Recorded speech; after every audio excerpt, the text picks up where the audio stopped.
গল্প বুদ্ধিমান ছাগল। একদিন একটি ছাগল রাস্তা দিয়ে হেঁটে যাচ্ছিল। হঠাৎ সে দেখতে পেল এক গর্তে একটি বাঘ পড়ে গেছে। বাঘটি গর্ত থেকে বের হতে পারছিল না, আর সে খুবই ক্লান্ত হয়ে পড়েছিল। বাঘ ছাগলকে বলল, ওরে ভাই ছাগল, আমাকে একটু সাহায্য কর, আমি এই গর্তে পড়ে গেছি।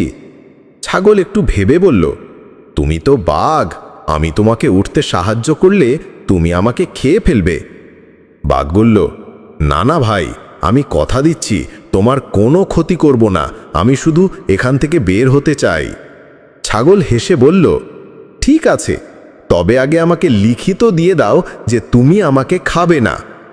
বাঘ হতভম্ব হয়ে বলল, ছাগল রে ভাই, আমি কি আর কলম দিয়ে লিখতে পারি? ছাগল তখন গম্ভীর হয়ে বলল, তাহলে মাফ করো, আমি পড়াশোনা শিখে এসেছি, এখন কথায় নয় প্রমাণে বিশ্বাস করি। বলে ছাগল হেঁটে চলে গেল, আর বাঘ গর্তেই রয়ে গেল।